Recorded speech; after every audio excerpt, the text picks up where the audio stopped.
so what?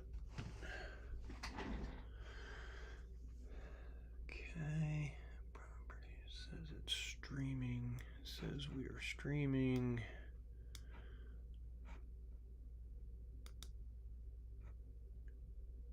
Okay, Norvise, excellent. Where? Why are we not streaming?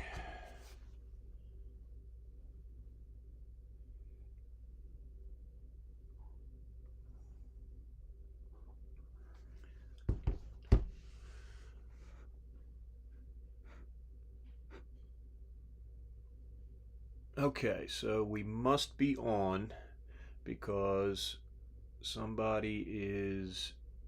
Okay, so we've got a couple of viewers. All right, guys. So let me know, first of all, if you can hear me.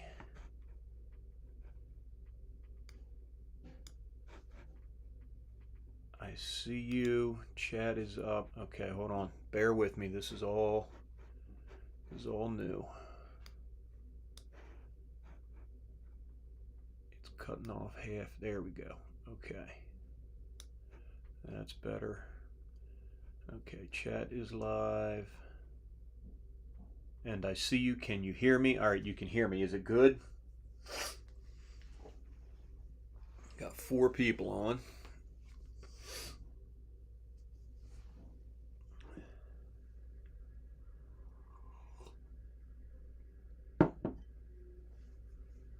It's weird on my iPad. It's not showing that we're live. What's up with that?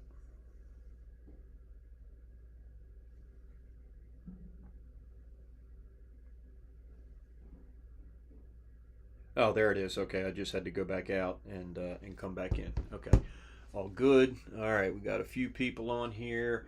We'll let some get on. This is the first one that we've done in quite a while, probably about 2 years or so. So yeah, it looks like there's a few on here. Yeah, I got it. Refresh your iPad. I did. Thank you. So how's everybody doing? It's been a while. I was looking. It's been close to 2 years, I think, since we've done a live event here at the house. So, um, yeah, looking forward to it. I'm flying solo here. Oh, let me switch the camera. All right, so that's the close up. Tell me if that fly. That's not what I'm tying tonight, but just tell me if that looks like it's in focus. And that's the far away one. So I got the 2 cameras here in front of me, and then I've got the comments and everything are over to my my right. So you'll see me kind of glancing over here. Greetings from Alberta, Canada. Okay, so it's coming through with your some of you are coming through with your YouTube names. So if you have like YouTube channels, it's coming through with your names. So some people are coming through with their names. They may just be subscribers without without channels. So if I don't recognize your YouTube channel, just that's why. So if I don't call you by name, so how does it sound? Because I was having, hey Rick, okay, there we go. Well, you were looking good. Yeah, I've dropped a few, that's for sure. Down about 110 since last November or last September rather. So let me know how it looks. Let me know how it sounds. Um, we're using the same setup, same gear and everything that we used um, before, but because it had to be set up to where one person could run it, I had to change the studio completely around. So I had to rearrange the desk with the sounds good. Okay, good. I had to rearrange the desk with where the computer was and everything, so that it's over here on this side, and you can see the old area where we tie behind me. So this is a new setup, and okay, great as well. iPhone 15. All right, good. When last night when I was getting all this stuff hooked up and getting it working, we have a lapel mic, that I usually clip over here that runs through the system, and I could not get it to work, and I think it's just old, and it just gave up the ghost.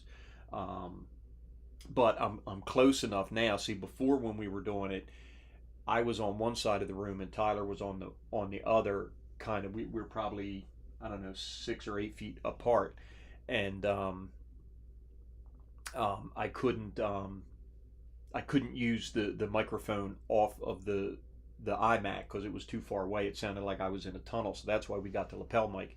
But when I was testing it last night, I was talking and then listening to it on the iPad, and it seemed to be coming through all right. So if you guys can see it, um, or if you guys can hear me and everything looks good, then I guess we're good to go.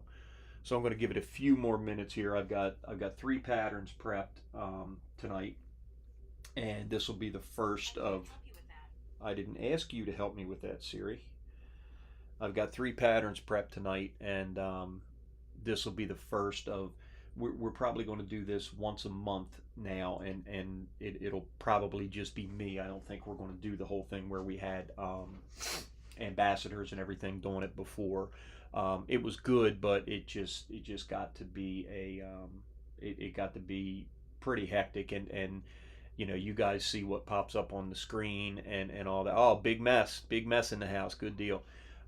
You guys get to see what pops up on the screen and all that, and you don't get to see what goes on behind the scenes. And it could be a struggle, particularly when we're on one side of the country and somebody else is on the other side. So, not saying that we won't go back to that again, or that we won't have some select few ambassadors come on and tie. But for right now, we're looking at doing once a month, and I'm going to try to do it every month. And for right now, it's going to just be me. So that's another thing. Um, there'll be some of the regular people that we're used to seeing, every week when we were doing these, and I'm hopeful that we're going to pick up some new people to come to these things. So if there's anything that you guys want to see, or a particular pattern that you want me to tie, or something you want me to show with the vise, or whatever, feel free to message it in. Email it to me, please. Tim at nor-vise.com, and I'll just start an Excel sheet or a Word document, and I'll just start populating that with different topics, and then it'll give me something to do, because to be honest with you, trying to come up with new stuff to do every time, it gets it can get a little tough. So we've got about 13 current viewers here. I was hoping for a little more than that. I'll give it about another couple of minutes or so, and then we'll start tying. So how's everybody doing? How is everybody getting out, getting some fishing in? How's everybody's spring and leading into summer going?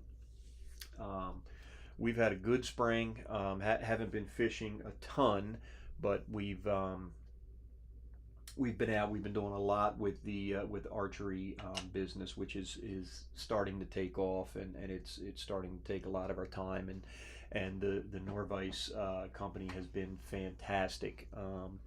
We're working on some really cool new stuff for this coming year in the 2025 show season. It was weird. It's Father's Day. It's June what, 16th today? Yeah, June 16th, and we're already talking about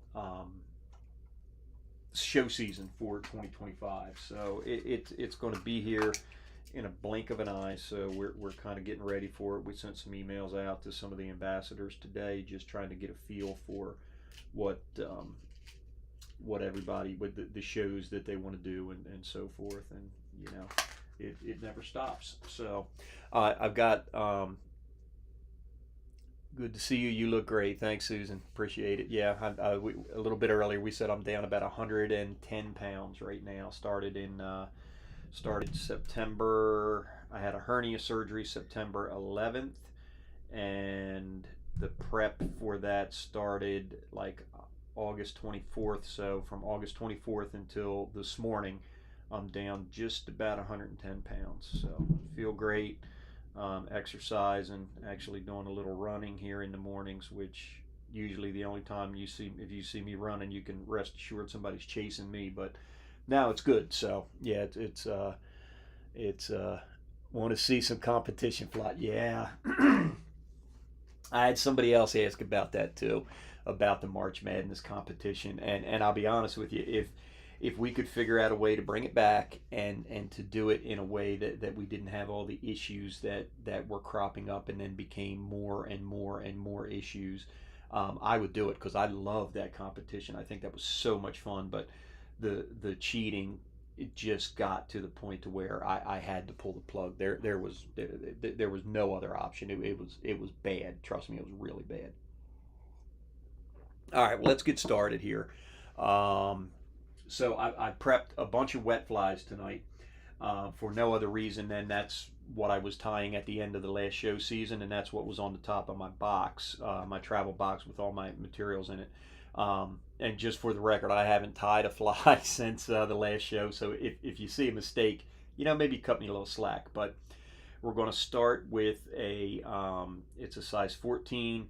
It's a Mustad S82 3906B signature hook. Okay, this is a size 14. Wet flies you can get away with size 12 to size 16 in my area.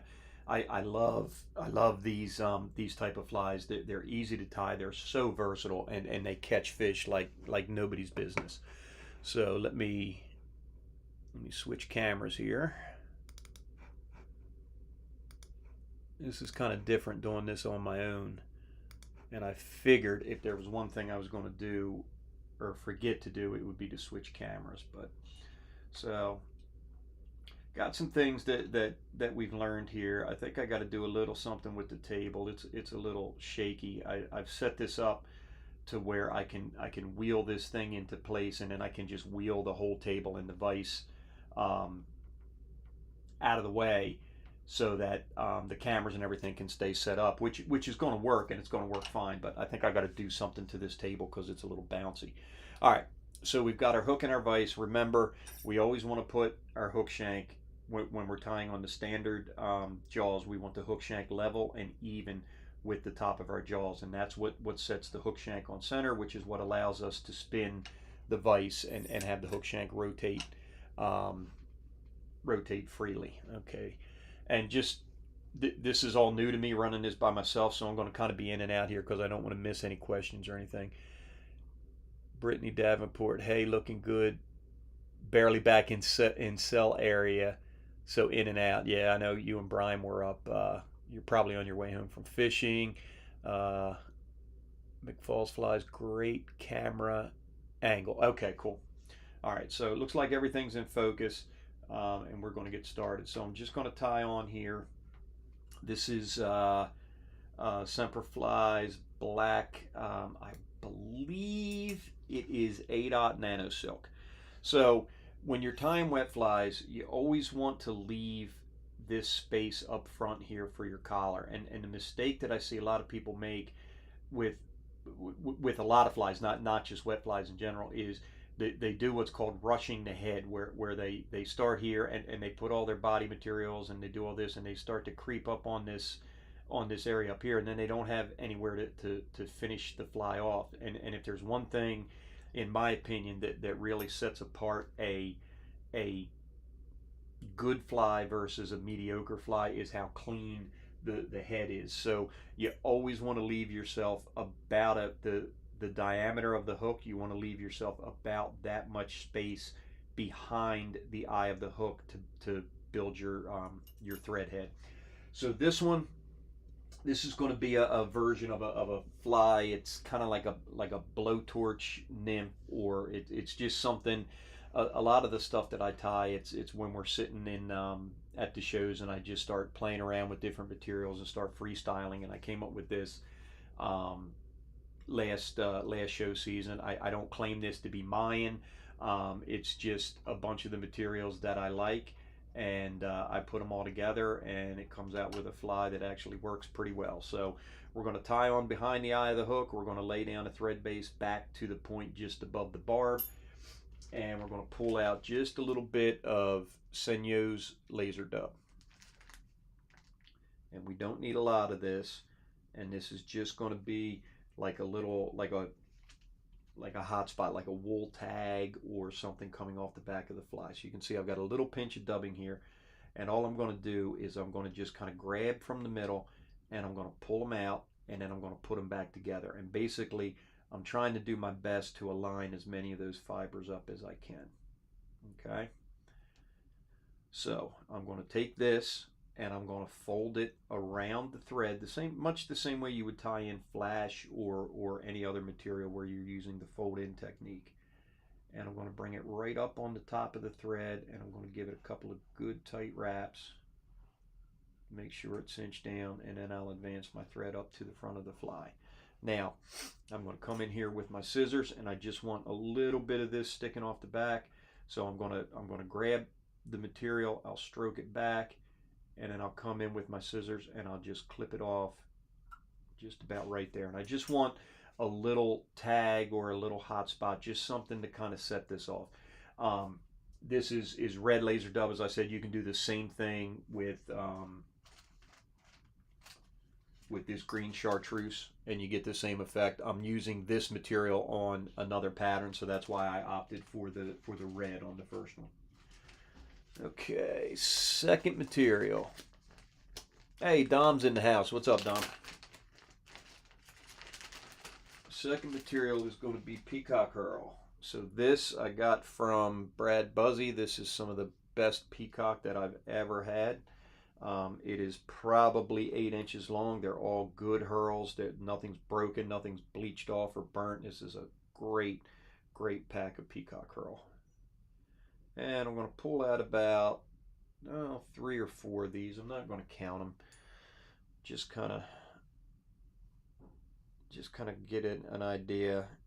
If it was a size 16, I would probably only do 2. This is a 14, so I'm going to do 3. All right, so I've got my herls here, and most of you guys have seen this before. The most brittle part of this material, peacock herl is a great material. It's just not very durable. So especially up here at the tips, you can see you can just pull it and it'll snap off.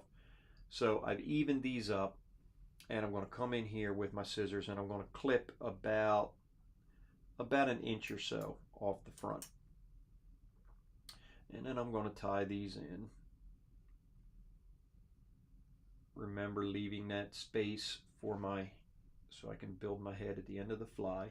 We'll throw a half hitch in, and I'll put my bobbin on the cradle. Now, conventional fly tying wisdom is you would take these 3 herls, you would twist them together, and you would wrap your body. And people have been doing that since the beginning of fly tying. With the Norvise, I'm going to show you a way to reinforce these.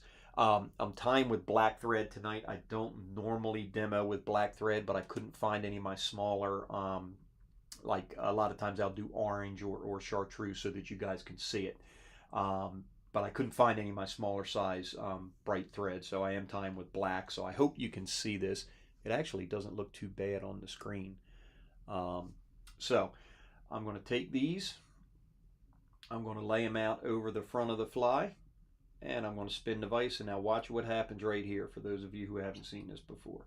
Just spin the vise, and basically it's going to take that peacock herl and it's going to twist it into a nice peacock herl chenille. So it's taken those 3 herls, it's twisted them together, but it's also wrapped the thread around the peacock herl. So this is now, it's taken a material that is notoriously not durable, and it's made it extremely durable.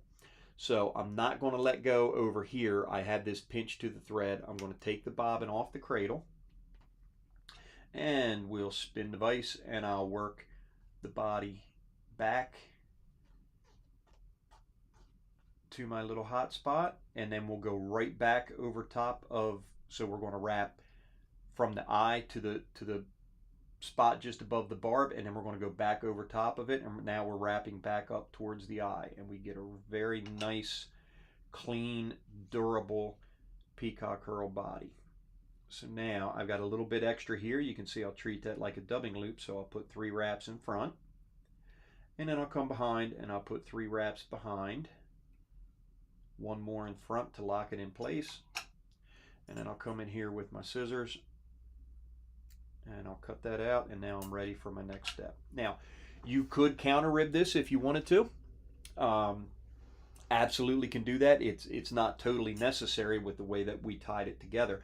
This nano silk, although it's small, it is it's very durable. So even if I take this bodkin and I can poke and I can rake at this and jab at it and try to destroy that, even if that hurl breaks, it's not going to come apart because the thread has it lashed down to the shank of the hook. So you could counterwrap it if you want to.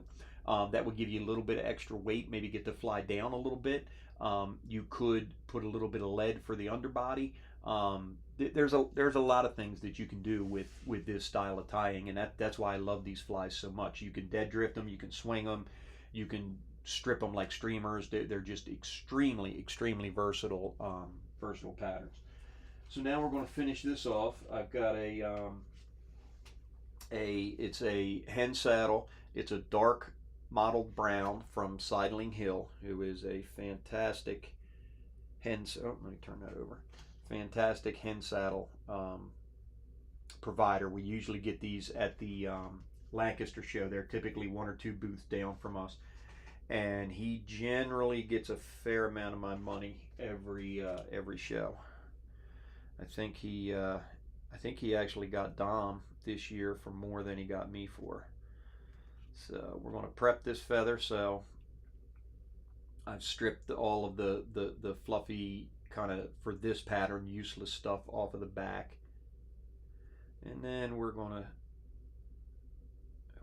fold some of this back. Okay, you can see, and I'm kind of measuring this up and seeing where this is going to come out at, and I think that looks pretty good. So this part is going to be the collar, and then we're going to tie it in here at the tip. So I'm going to stroke these back, and I'll clip this tip off, and I'll show you this here in a second. Okay, so that's what your prepped feather is going to look like. Okay, so this little tab here, that's what we're going to use for our tie-in spot, and then we're going to wrap this around the shank of the hook. Okay, so I'm going to lay this right up against the hook, and I'm going to capture that with one wrap, and then I'm going to put a couple of fairly tight. The nano silk, you've got to be careful because you can cut your material with it. So you don't want to cinch down on it, like you're spinning deer hair, but you got to get it on there so that it doesn't move. Okay. And now grab this with my hackle pliers, and you can kind of help this if you just want to take and come in here with your fingers and kind of pinch this back just to kind of get them started in the right direction. And then there we go. What is going on? Oh, my hackle pliers are broke. Look at that. That's why they're not holding on to the... Okay. Well, I got another set. Okay. And we'll grip that. And then if you can get these started right and get them kind of angled,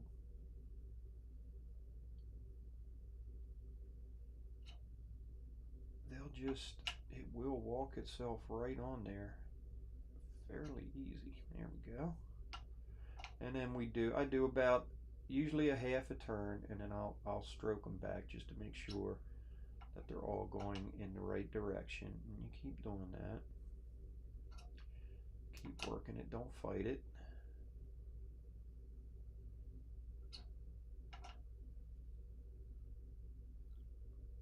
Okay, we got one more.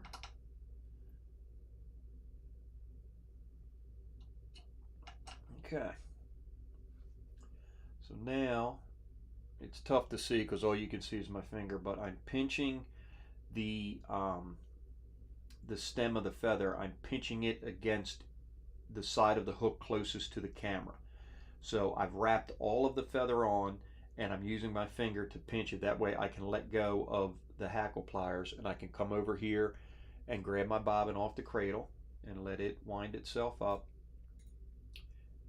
and then I can get a couple of 2 or 3 good wraps behind here, and then I can come in and I can cut the tip of this feather out.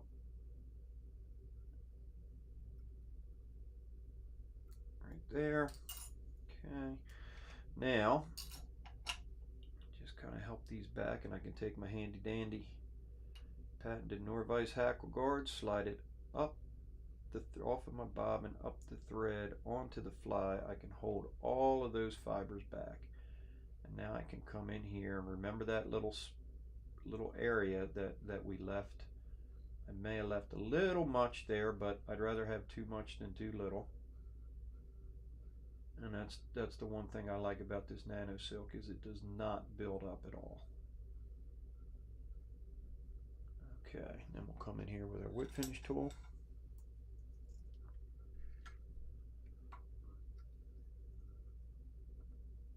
That head's a little long, but it'll fish for sure. Generally I'll do 2-3 turn whip finishes, and then remember to slide handy dandy back down onto your bobbin. And there you go. It's a little hot spot, kind of peacock bodied soft hackle. Absolutely killer trout pattern. All right. Oh.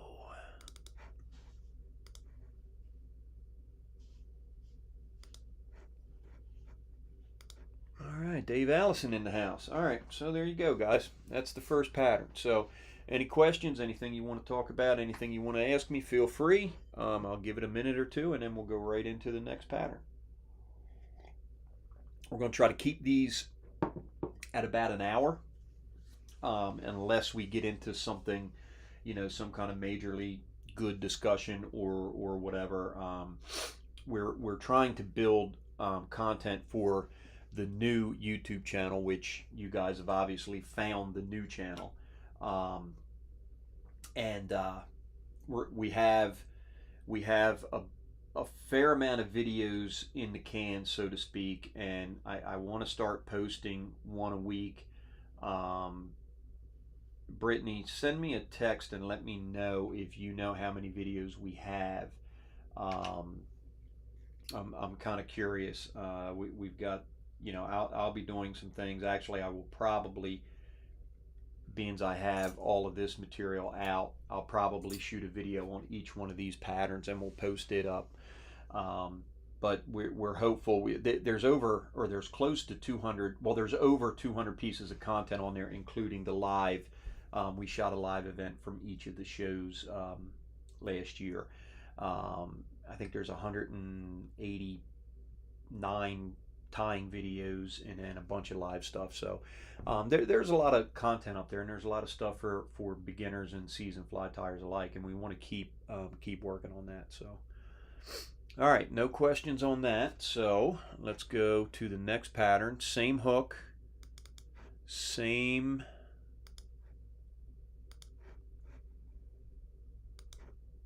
thread. This is one of my all-time absolute favorite wet flies. So we're just going to, I've tied on behind the eye of the hook. Remember that rule about your thread head, and that first one I got a little bit big on the head, but like I said, I'd rather have the head a little big and the eye of the fly clean and have material over the front of the fly. And we're just going to lay a thread base back, and we're going to go right to the position right above the barb. Okay, so there's my hook barb. So that's where the back of your fly typically will be.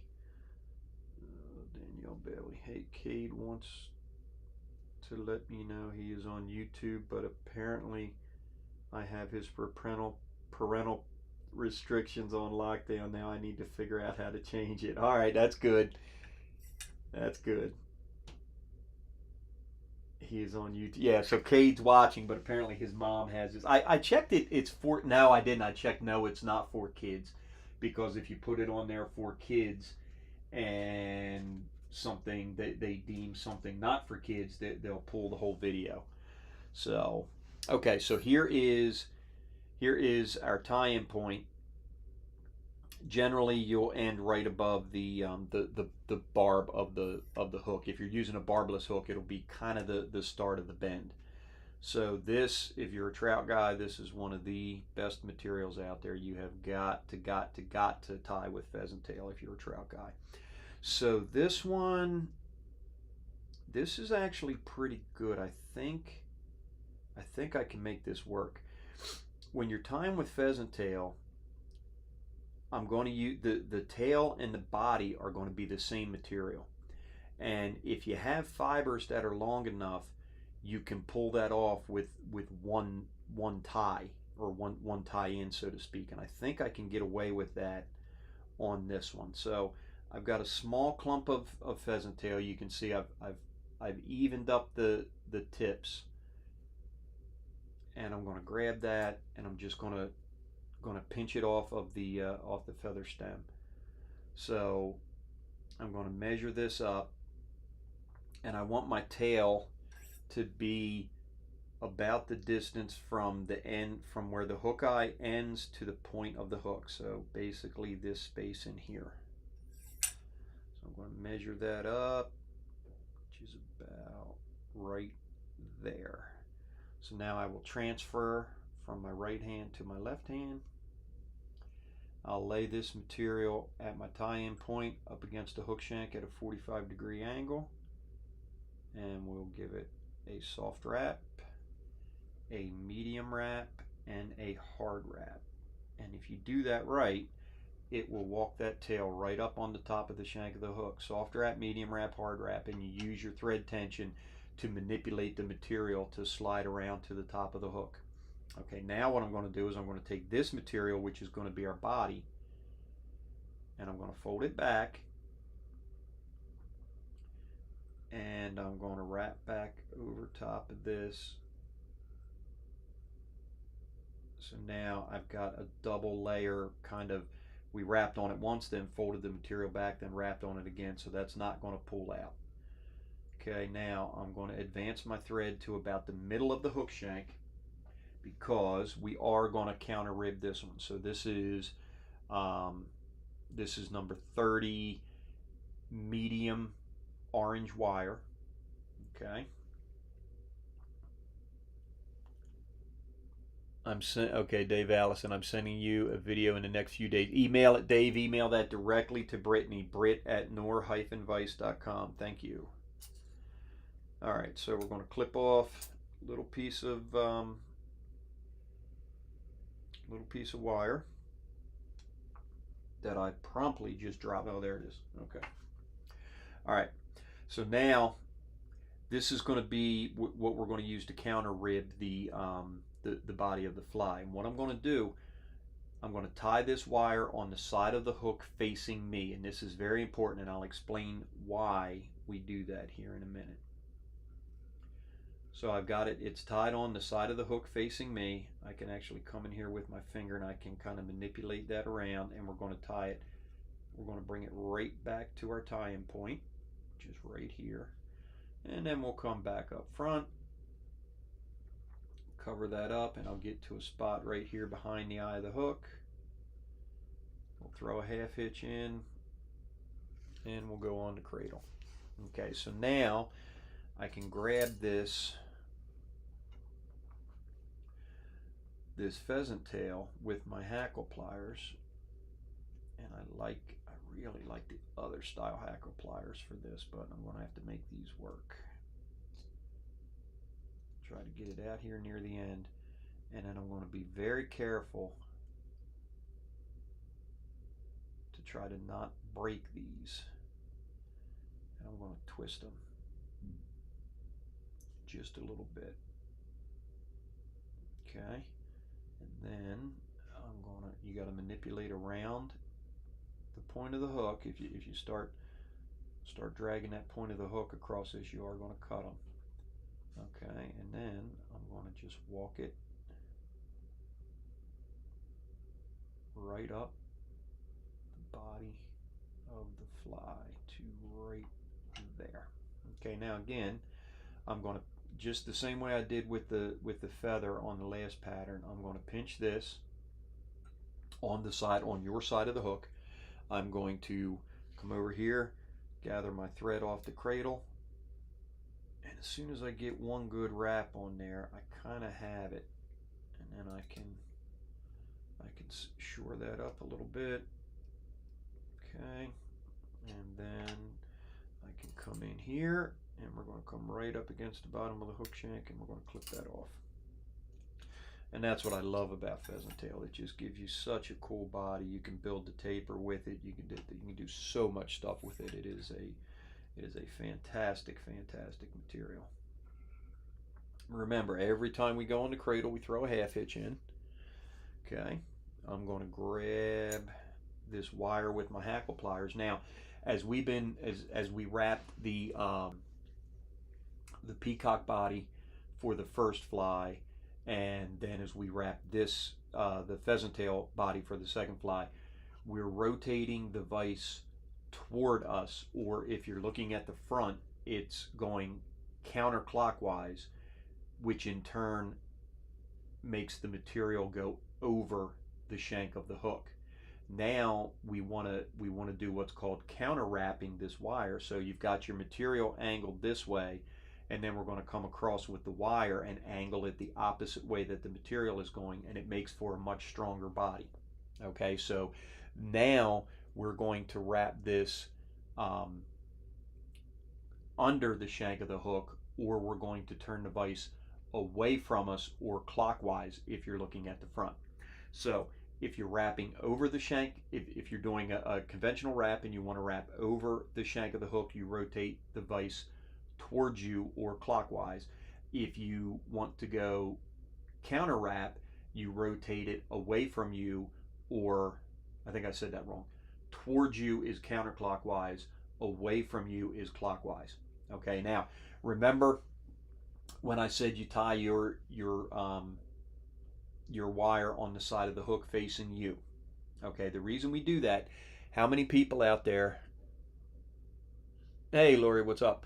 How many people out there have done this, and when they wrap the wire, it takes the tail of the fly and it will move it to the far side of the hook? What's doing that is the tension on your wire is actually pulling the tail around to the far side of the hook. Okay, so if you tie the wire on the side of the hook facing you, when you wrap it, your first wrap, the tension, the first bit of tension on the wire is on the bottom of the hook shank where there's no material. And then by the time you get up here to the top, you can see I've already advanced my wire forward a little bit. So there's my tail, and there's my first wire wrap. So now I don't need to worry about this taking the tail and moving it to the far side of the shank of the hook. So that's just a little tip. It's not a big thing. If you're tying these flies and the tail goes to the other side of the hook, just go ahead and fish them. But it's just one of those things that can kind of promote quality in your tying, and you can definitely see the difference between, just like with the heads that we were talking about, you can definitely see the difference between the progression of a fly tyer from, say, a beginner to an intermediate to an expert, for lack of a better term. So I'm going to set my angle once. I won't have to change that, and I'll just walk this right up the body of the fly, and it'll come out nice, evenly spaced. Looks just like a barbershop pole. Okay, nice and simple. So now this is wire, so it takes a set when you wrap it, so I don't need to worry about it unraveling the way that I do like feathers or body material or whatever. So I'm going to take my bobbin off the cradle. I'm going to get 3 good solid wraps behind, 3 good tight wraps in front, and because this is wire, I'm going to repeat that twice. So 3 behind, 3 in front. And then if you've done this right, you can take this wire and just kind of twist it, or they call it helicoptering, and it'll break right off at the shank of the hook. So you don't need to cut it. Incidentally, if you are going to use your scissors to cut it, these are brand new anadromous scissors. These things are sharp as all get out.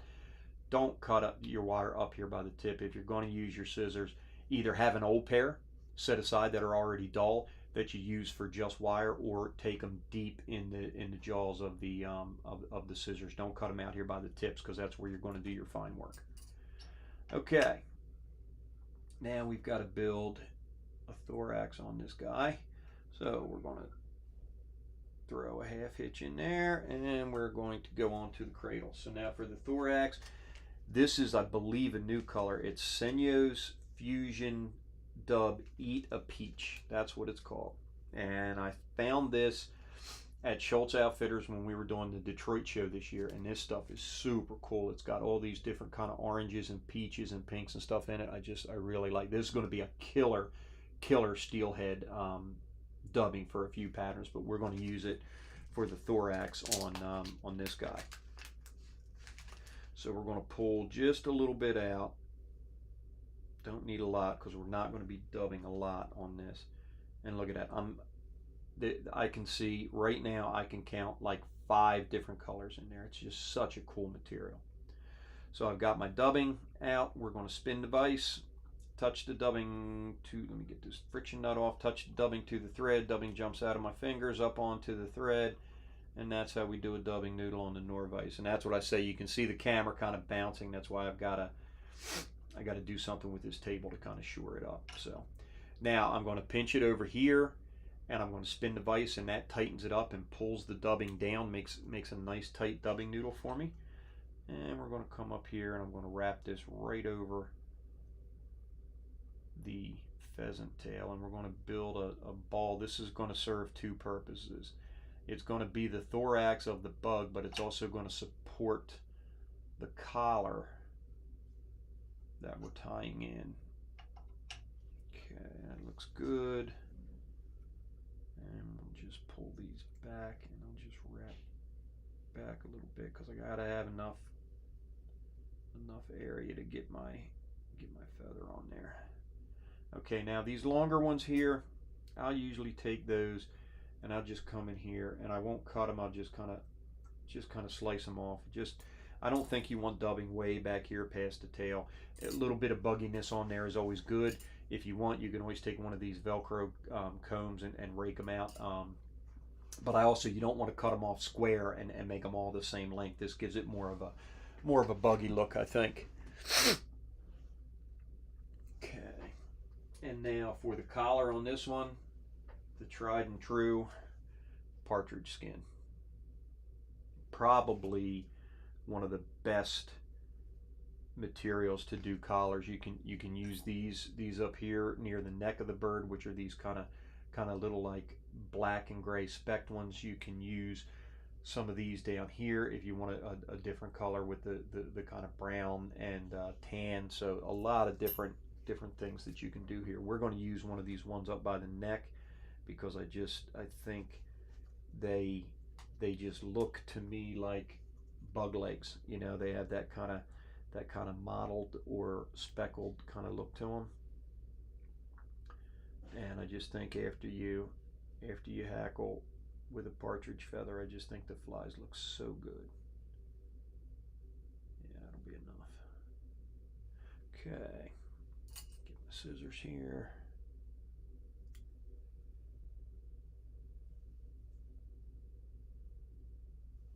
And I said earlier, excuse me, I said, wow, frog in my throat. I said earlier to you guys, some of you were here, maybe some of you weren't on here. If there's something that you want to see, a technique, a fly, a product that we have, if you want to see if you want to see tube flies, or if you want to see whatever in use, send me an email, tim@nor-vise.com, nor-vise.com, and I'll start a sheet here, and We'll try to get to all of those things. Going to try to do this once a month for starters. We'll see how it goes. And if it makes sense to do it more than once a month, then we'll look into that. I do miss doing these things. It took me a while to get the studio set up to where it could be run with one person, and this is our first one, and it's actually going pretty good. So happy for that. All right, get this thing. Try to get these at least started in the right direction. So let me know what everybody do for Father's Day today. I did a bunch of yard work and then shot a tournament at my local archery club, and then came here and prepped for this.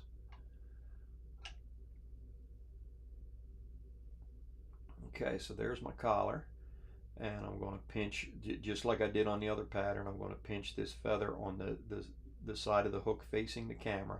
That way I can let go of the hackle pliers, and then I'll come in here, gather my bobbin, and I'll get a couple of good tight wraps underneath this feather stem, and then I'll get a couple in front, and that will just lock it in. Now I can come in here and clip that stem out. And incidentally, you'll notice I'm not clipping with the scissors. I'm going to leave it open. I'm going to pull up just a little bit on the hackle pliers to tension the stem, and then I'm going to just use this and do a slicing action. Just kind of push this up against the feather, and it'll come out. And that way I don't cut any of the hackle barbs that we want to keep on there for our collar. Okay, now we'll take handy dandy, slide it up, push all those fibers back, and I can come in here and I can use this nano silk, and I can build up a nice clean thread head. That's why I like this stuff, because you can get a lot of wraps on here and it doesn't really bulk up. Okay, and whip finish.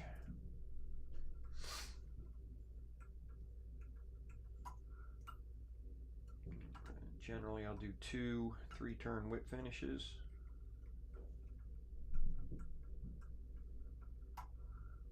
Okay, pull it tight, and then remember to slide handy dandy back down off the fly and onto your bobbin. Okay, and then come out here, tie 2 flies, and I got tools already piled up on top of one another. Clip that out, and we'll come in here with our brush and we'll brush this out. And I'll be 100% honest with you, if I could only ever fish, if you told me I can only fish 1 trout fly ever for the rest of my life, it would probably be that, or a version of that. That is just an absolutely killer fly.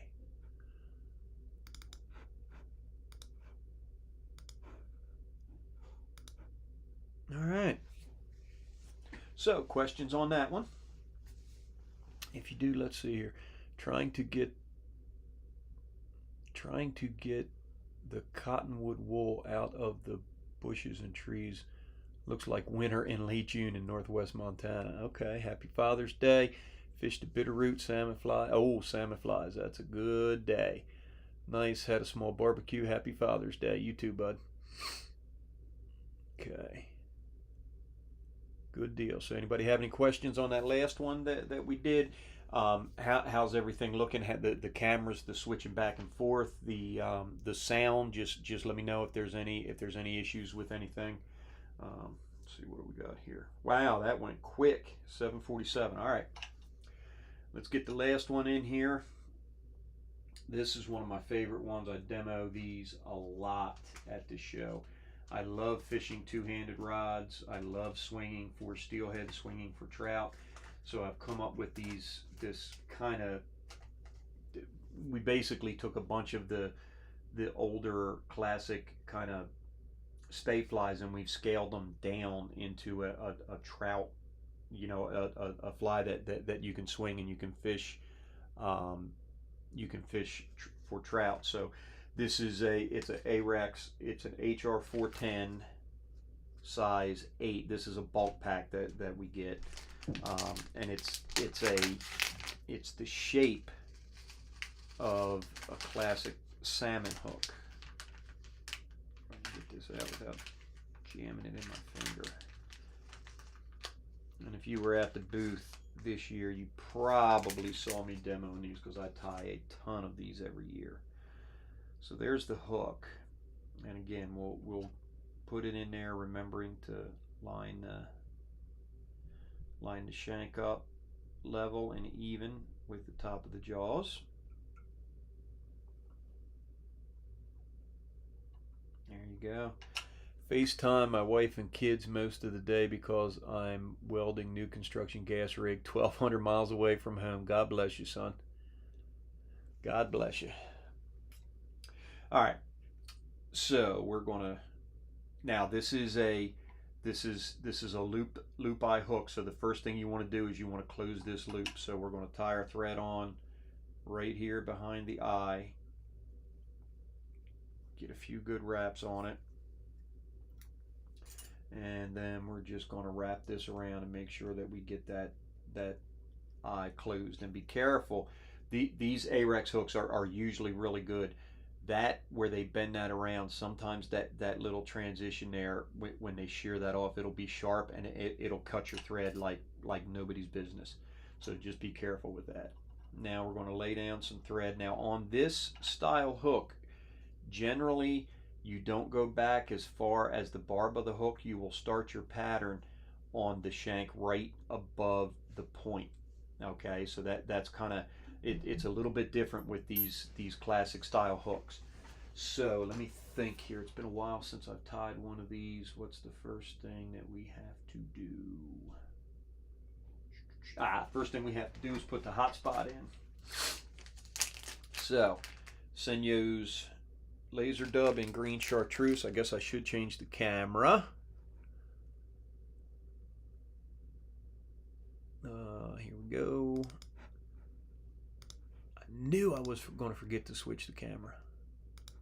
There we go. Okay, so let me go over that again because I had the far camera on. So generally with this style of hook, you will tie in, you will start your pattern or stop your initial tie-in right above, right at the point of the hook. You don't normally go back to the barb, you stop right at the point. So this is where your pattern will start. Okay, so we're just going to peel off, just pinch off just a very little bit. This is just going to be a little hot spot here. And just because that's all we're going to use, I'm just going to dub this normally, the old-fashioned way. Okay, and then we'll just wind it on, and basically we're just looking for a little ball of dubbing back here. That's it. That's all. Okay, now I'm gonna, this is 10 millimeter, or I'm sorry, 0.3 millimeter gold wire. And the patterns can, you can, I do some of these, I'll use flash for the bodies, like Flashaboo, and wrap it around. You can dub the bodies, you can use peacock for the bodies. You the sky is really the limit on this. But this is going to be more of a caddis type version of this, like a hotspot caddis. So we're just going to tie that in. Again, the wire is on the side of the hook facing me. We're going to throw a half hitch. Every time we go in the cradle, we throw a half hitch. Can you tell me the number of Ahrex hook again? Yes, it is a Ahrex. It's a number 410. And this happens to be in a size 8. I think they make it in a size 10 too, and I have a bunch of those, but for tonight I'm tying on a size 8.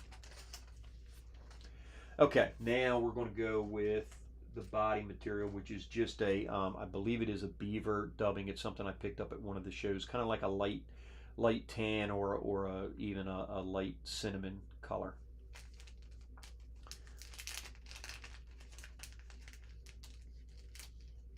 Definitely beaver because it's super fine. And we'll just tease this out. And I think I've got way too much here, but that's okay.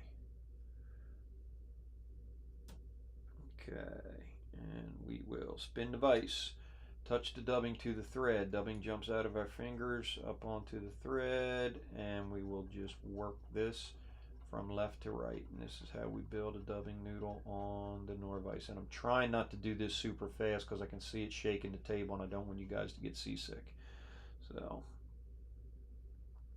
again, I will work on that for the next one, and I will have it better. We're kind of building the plane as we're flying it here, so there we go.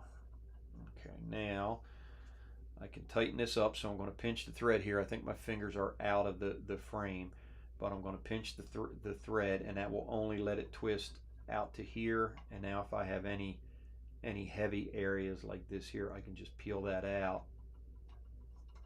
There you go, and then we get a nice, I like that beaver because it's got some cool guard hairs in it, but it also compacts down to give you a nice looking body. So then we're going to wrap this back right up against that hot spot, and then we'll start bringing it forward. And I may not have enough here, and I may have to go back and put some more on. I'm trying to build the taper. Yeah, I'm definitely going to have to put some more on. And I want those guard hairs. I want that buggy look. Now some of this is going to lay down when we wrap the wire around it, but it's kind of a cool product. I don't use beaver a lot anymore, but I do like the kind of effect that it gives you. There we go. And I'll pinch this,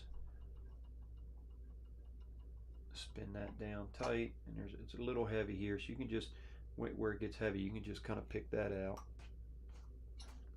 And we'll come here, and I'll just wrap right over top of what we did before. And it looks kind of messy, but there is a taper under there. Okay, that looks good. Now I'm going to pull all of these. There we go. Get these back out of the way. Okay. Now half hitch, go on the cradle, and then remember we're going to counter wrap this. So we'll grab it with our pliers, and again now we'll come underneath, and I'll set the angle once. And if you want a lot of ribs, or you want your ribs close together, you set it at, almost perpendicular to the shank. If you don't want a lot of ribs, you put a fairly steep angle at it. So this would be a lot, this would be a little. Again, it's totally up to you. On this pattern, I like to see some ribs on it. It gives it good segmentation, makes it look, in my opinion, more like a real bug. There you go. Okay.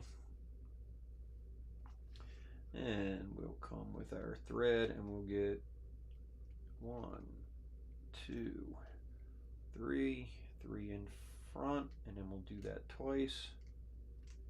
2, 3, and 3 in front. And then we'll helicopter this off. Here we go. We can brush this back a little bit. But I love the way those guard hairs look, kind of popping through that rib on there. Just gives it a super cool looking body. Okay, so now we're going to put the legs on. And the legs are just mallard flank feathers. This is going to have, this particular pattern will have 2 collars on it. Don't like that one. I like that one. Now, when I'm tying, mallard is a fantastic material, and I love the effect that it gives. You can't really use partridge for this because it's generally not long enough. This is one where I do want these feather barbs to basically go all the way to the back of the fly. So yeah, maybe not quite that long. So we'll strip some of that off. So remember, when you look at the shape of this feather, the further you go up towards the tip, the less length that you have on the barb. So that little bit that I just tested was a little bit too long. So yeah, that looks good. That looks good. Okay, so now when I'm working with mallard, mallard has a tendency to be very ornery when you're trying to wrap it. It's dry. It has a tendency to roll, particularly if you leave the barbs on both sides of the stem. So what I do a lot of times with mallard is I will strip. You want to use the curvature, the natural curvature of the feather to get the, you want it to kind of flare out and over the top of the body of the fly. So if I'm seeing what you're seeing in the camera now. So I want to strip off the feathers, the barbs on the left side of the feather. I want to keep the right side and I want to strip the left side. That's very important. If you strip the wrong side, it will still work. It will catch fish. It'll do all the things that you want it to do. It will be a bit troublesome to wrap, and they may not lay exactly right because you will have the curvature of the feather going the wrong way. Okay, so and incidentally, because you're only using one side of the feather, you want to leave a little bit more material on here, on this one side. Okay. Probably should have prepped this feather beforehand, but you know.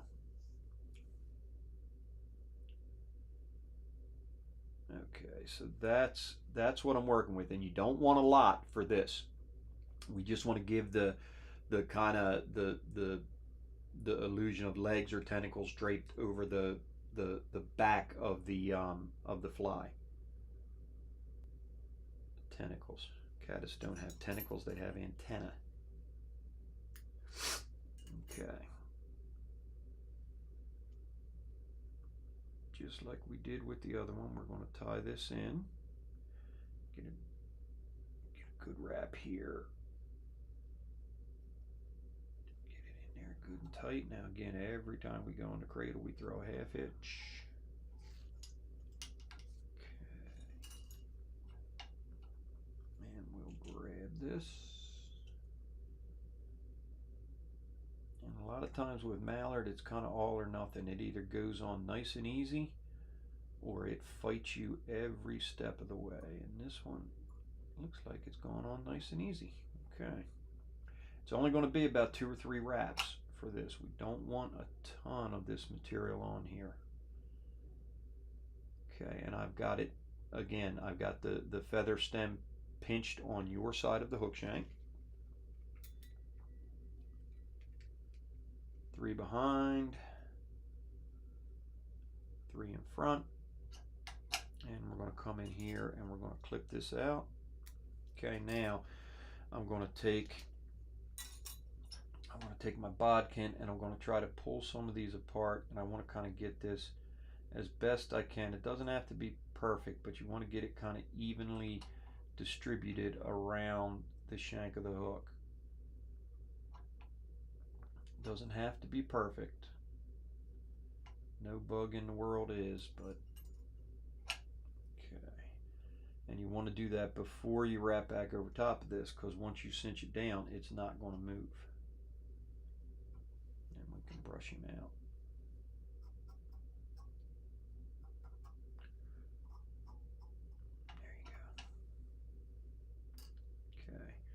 Now we're going to finish this off. This is a double collared soft hackle. So this is another one of these Seidling Hill hen saddles. This is mottled brown, so it's like a light kind of, it matches the body color really well. And we're going to pick out one. I want one that's maybe a little bit longer than your standard soft hackle collar here. That looks like a good one right there. And we'll peel the fluff off of the back.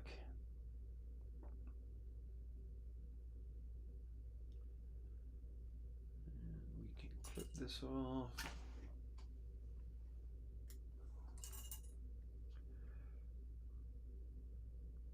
And I want to put a little more than normal on here. Okay, so I'm going to do about, that's going to be my collar right there. Okay, so we'll cut this off. And like I said, if you came by the booth, I tie these things all the time. These are literally one of my favorite flies to tie. I have all kinds of different body materials and different colors and cool stuff. I love tying these things. Okay, onto the cradle.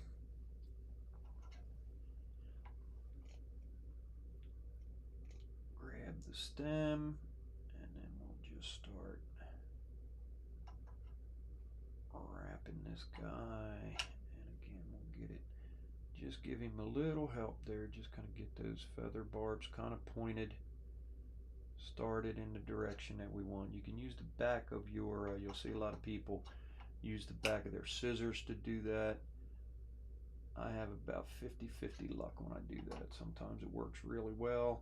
Sometimes I wind up cutting the stem of the feather, so I have a tendency to shy away from that technique. But other people do it really well. There we go. Okay. So again, pinching the feather stem on your side of the hook shank. Gather the auto bobbin. We'll go 3 behind, 3 in front. Now I can come in here and clip this off. Okay, now we'll take, and I'm going to brush this out because I want to try to get this. This one you definitely want to be distributed as equally as you can around the shank of the hook. That kind of is important that you get that taken care of, or the fly has a tendency to not swim very well. And we'll wrap back on top of that, like so. And we'll clean the head up.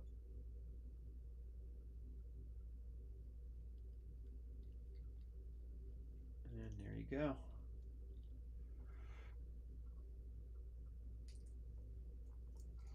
We will finish.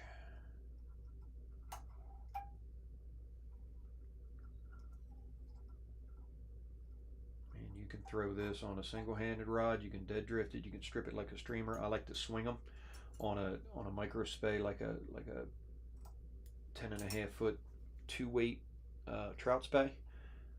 But there you go. Super, super cool pattern. It's one of my favorites. There you go. All right. Let me switch cameras here.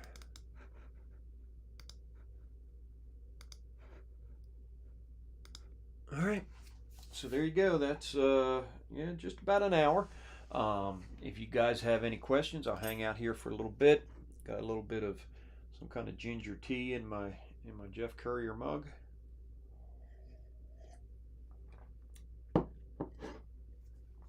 Anything you guys want to know, any questions, anything about any new products, where we're going to be, whatever. If I don't catch them here, you can email them to me. As I said earlier, we're going to look to do this about once a month for now. It's going to just be me for starters. We're not going to do what we were doing before, where we had a whole bunch of different ambassadors and things doing the live events. We may have some select few ambassadors come on and tie. Logistically, that having a bunch of different people do it, it just became a scheduling and a nightmare trying to get people signed in to the website, and when we're traveling and in different parts of the country, it was tough. So we kind of took a break. We're going to scale it back, and then we'll kind of see where it goes. So hopefully this is something that you guys liked and something that we can continue to grow on. Have you ever tried tying that on a Daiichi 1270 or TMC 2312? No, I have not. I have tied on a lot of TMC hooks. That hook number is not familiar to me. I do not tie on a lot of Daiichi, not that I don't think they're good hooks. We're with Arex. They're a great company and they make a lot of great hooks, and that's kind of what I tend to gravitate to. But you could tie that last one on a standard, like that would probably be like a 5XL streamer hook. It would do the same thing. I just kind of get nostalgic, and I like the idea of tying, like classic inspired flies on classic style hooks. It has nothing to do with the way that it fishes, although I do think an up eye sometimes has a tendency, if you're swinging it, I think it swings a little better, especially if you use a loop knot, but that's just personal preference. All right, anything else?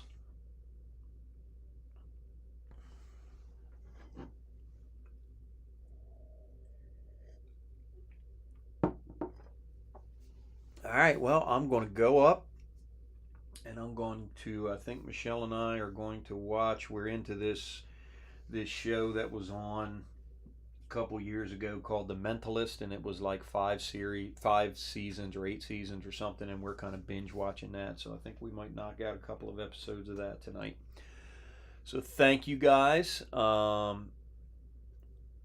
This is great, Tim. It has been a long time, and a lot of us have been wanting you and the program back in the worst way. Thank you. Well, we appreciate that, guys, and we're glad to be back. Like I said, I had some logistic things that we had to do. I had to rearrange this whole room down here, so we've got it done. I think I'm very pleased with the way this first one went. I was a little concerned as to whether I would be able to tie and read the comments and talk to the people and all that, but I'm happy with it. So yeah, it was good, and it's something that we can build on. So yeah, we'll continue to do it, and I'm glad that you guys have been wanting this, and I'm glad that we're in a position to bring it back. So for the first one, the numbers, I was hoping for some better numbers, but it'll take some time to get it out there. So make sure you tell all your friends, and make sure they head over to the new YouTube channel, which is the one you're on now.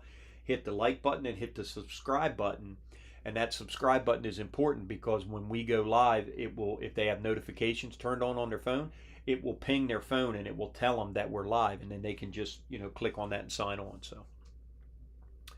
All right, guys, I'm going to sign off now. Thank you very much for spending some time with me. Hope everybody had a great weekend. Hope everybody had a fantastic Father's Day, and we will see you on the next one. Thank you.